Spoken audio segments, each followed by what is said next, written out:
Coming up next on the IP Talk stage, Marc Greenberg from Cadence, presenting how Design IP meets the needs of next-generation high-bandwidth, low-power memory. All right, good morning now that everybody is wide awake. My presentation this morning, DDR4, LPDDR3, and wide I/O, how Design IP is going to meet the needs of next generation high bandwidth and low power memory. And so, first of all, just a really quick backgrounder.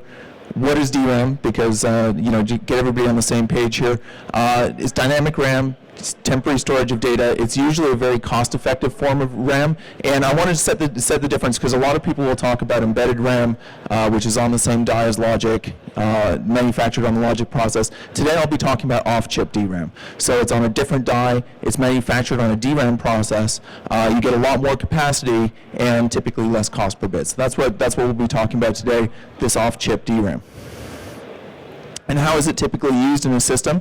Well, what we have here, if we look at sort of a high-level view of the different layers of memory that we have in a system, right, the on-chip RAM is over here, right? So I have a CPU typically connected to lots of little buffers, a level 1 cache, possibly a level 2 or level 3 cache, and then ultimately, as we move further away from the CPU, we go to our off-chip RAM, which is usually DDR DRAM, and for even deeper storage, we go to NVM or disk. Why I've drawn this chart this way, as we move further away from the CPU, right, we find ourselves with a longer access time, but also a lower cost per bit. And so, the motivation to try and get a lot of capacity at a relatively good cost is to use this off-chip DRAM, usually DDR DRAM, and so we need these pieces of IP right here, DDR controllers, DDR PHYs, and IOs, to connect to that off-chip DRAM. So here's our future DRAM bandwidth prediction. And what we're seeing here is about a 2x increase, almost a 2x increase in the amount of DRAM required in the PC and server, and more than a 2x increase in the cell phone and tablet markets. So how is this going to be served in future? There's a few different memory technologies that we'll be looking at in the 2015 timeframe that will enable this next generation bandwidth for these systems. So for the PC server space, it's a 3-channel DDR 2400 or perhaps a high bandwidth wide I/O. And in the mobile space, it's LPDDR3 and wide I/O. So these are the standards that we're looking at for devices shipping in 2015. So I want to talk a little bit about the IP and how it's evolved, right? And we've all seen charts like this before, where in the past we might have had a number of computing elements in a chip, and each one of them would have had their own dedicated memory, right? And as we obviously we can't have a PCB full of chips anymore. We build SoCs. We still have a whole bunch of different computing clients within our SoCs, but they need to share access to a single external DRAM. We still, to cost down, we still want to have a single external DRAM shared across a number of these clients. So that's the job really of the memory controller, which lives right here. And what makes it good, or what the goodness associated with this, with this memory controller is to allow these clients to share the memory, a single memory, as if each one still had its own independent access to the memory. So we want to share it in an equitable way. We want to get low latency for critical transactions like CPU cache fills, and we want to get high bandwidth for large transfers, like those transfers that you might have from a GPU or a DMA. To get this good performance, what you want to do is you want to certainly be able to reorder transactions, and we'll get approximately a 30% bandwidth gain by doing that reordering within the memory controller, and basically using the fact that there is a large number of clients in the system to be able to reorder that traffic and get really good bandwidth out of the DRAM. We also, everybody is always concerned about power, and and the DRAM can be one of the major power consumers in the system. So we use low power access modes to control the DRAM power as one of the key users of power in the system. And then finally, the important thing that that we found is being necessary for an IP is to have a really broad and deep feature set to meet the market needs of all the different customers that we have for different types of IP. So, each one of you here may be building a different product, right? But so you need the features in that design IP to enable you to build a specific product that matches your market needs, and that's an important feature of an IP. So let's look at our memory controller performance. This is an example of what our reordering engine can do. This is an example of memory traffic. In simulation, as in the order that it was received by a memory controller with near reordering. So by turning our memory controller ordering off, this is the traffic as it was received from the system. And then using the exact same traffic by putting the reordering engine on, we get traffic that looks like this. And you can sort of see visually, you can see the transactions, firstly, a lot of them are amalgamated together, and the gaps between them are much shorter. And that's utilizing the memory protocol and trying to reorder transactions to get really good bandwidth out of the memory. So you get, by doing this in this example here, we get about a little over 30% performance improvement. And so what that allows you to do in the IP is to get either more performance at the same clock speed, or have an opportunity to lower your clock speed, perhaps use lower cost DRAM die and reduce some power by doing that.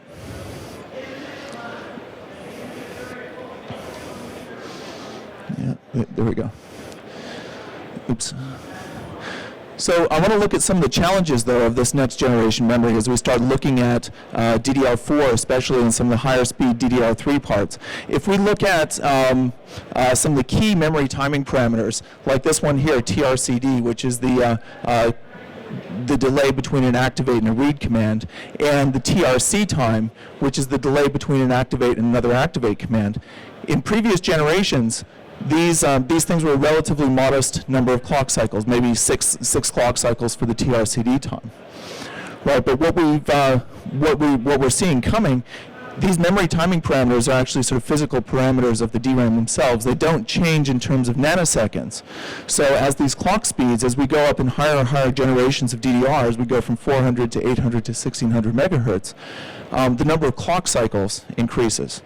Right, and what that means to the memory controller is that we need a lot more intelligence put into the memory controller to be able to reorder and optimize the transactions that go out to DRAM, to be able to avoid any timing penalties or any gaps in that DRAM traffic that are associated with the memory protocol and the timing of these the timing and memory protocol of these higher speed DDR4 parts. So that's one of the key things that we've really had to do to ready ourselves for the highest speeds of DDR3, LPDDR3, and DDR4.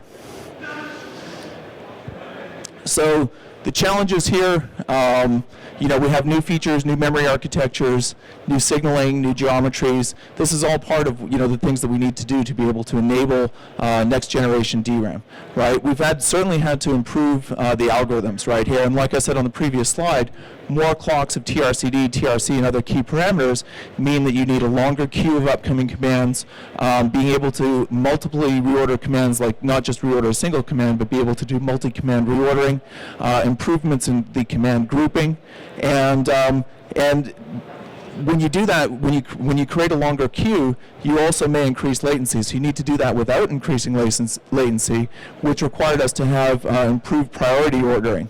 So that all of these things are necessary to get to these, these adaptations are necessary for your memory controller to get to these higher speeds of next generation DRAM.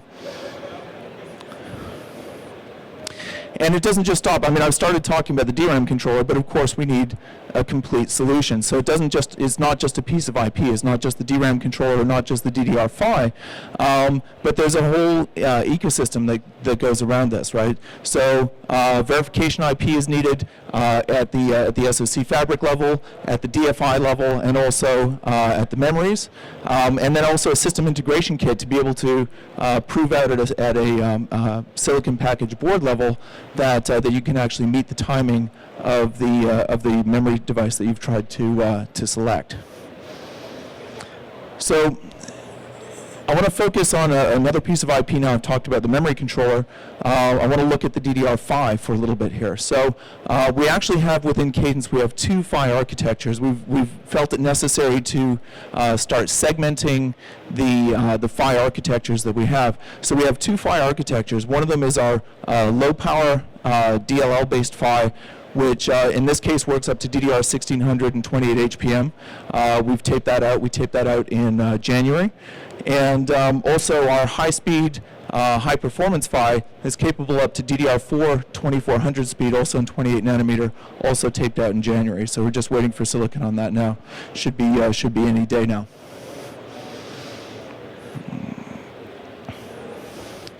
Just to compare these two architectures, our low-power PHY looks like this. This is an example in TSMC 40LP, and our low power PHY can use as little as 4 milliwatts per byte lane in a very, very compact size, about 360 by 90 micron in the case of this 40LP PHY.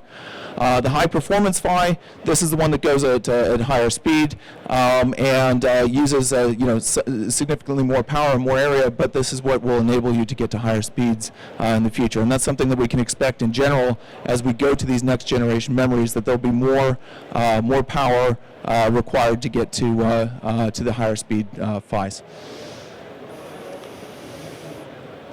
So this is part of the product catalog and sort of showing what we have available. This is the 40 and 65 nanometer product catalog. You certainly can search for this on ChipEstimate.com. All of these are in there. And let's go forward to. Sorry, I just realized I'm sort of standing in front of it. Also, our TSMC 28 HP and HPM and actually 28 LP library that is going to be based entirely all Cadence designed. Several of these are actually taped out. These ones marked available now are already taped out, and the next ones are coming fairly soon. And this is where you can see. So we've already taped out our DDR4 PHY. We'll be taping out an LPDDR3 PHY very soon, and sort of expanding the portfolio to include these next generation memories.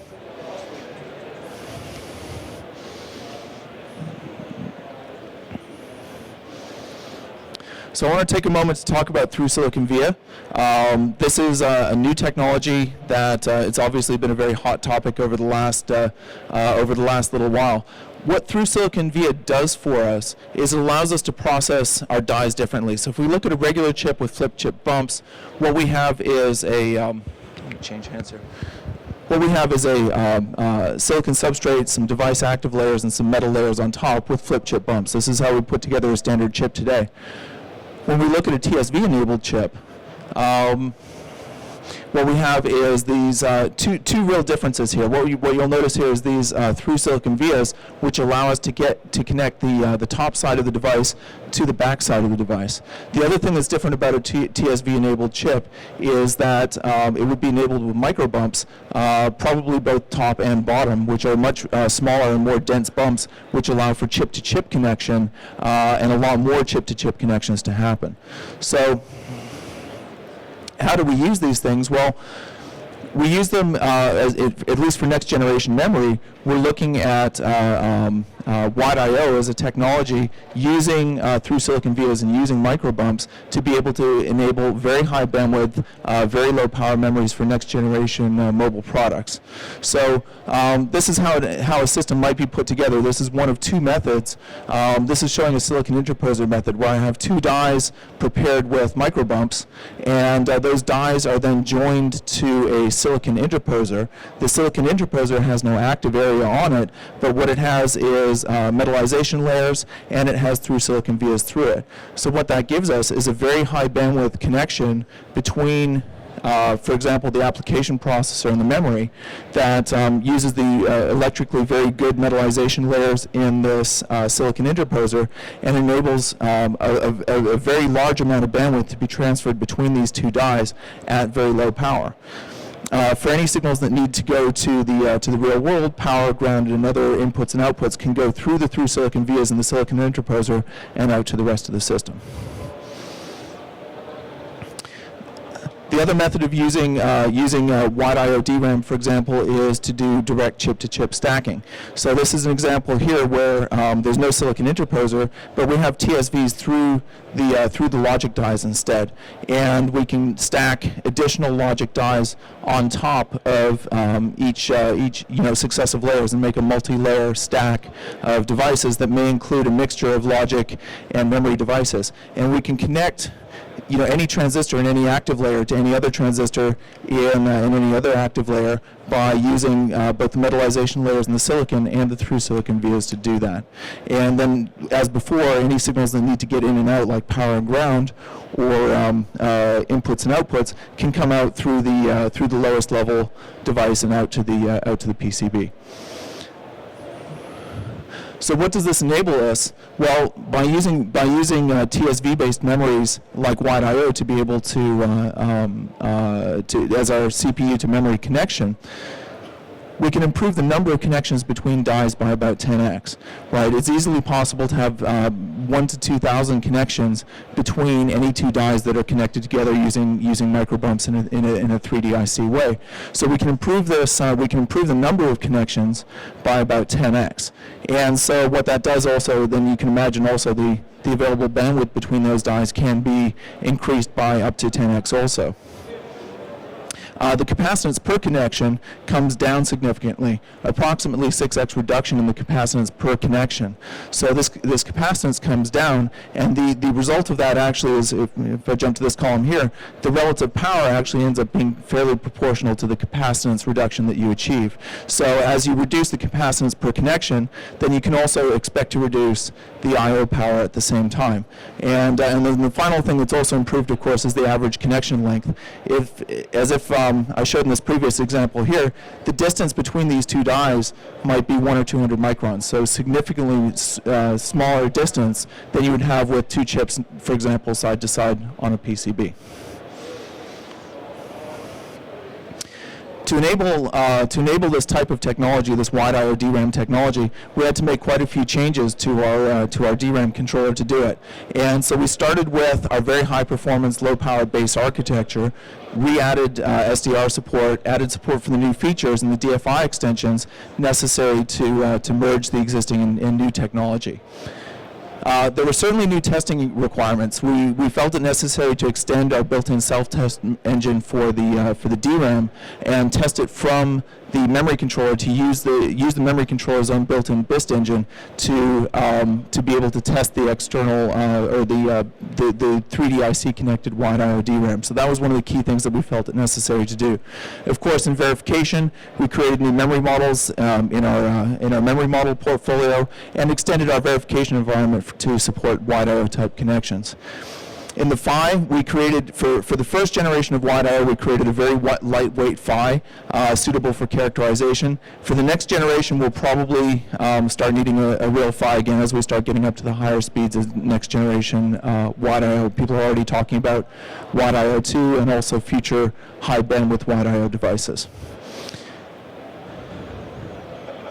So this has been a fairly quick, and I wanted to leave a little bit of time for questions. I don't know how much time I have, but basically DDR4, LPDDR3, and wide I/O are key memory technologies for the next few years.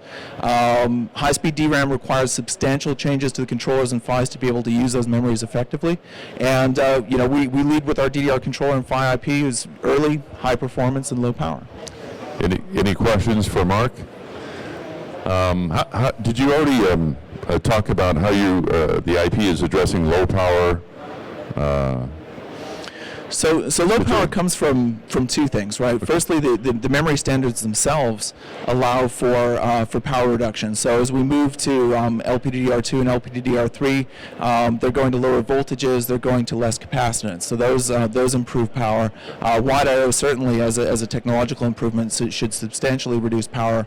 At the same time as providing more bandwidth.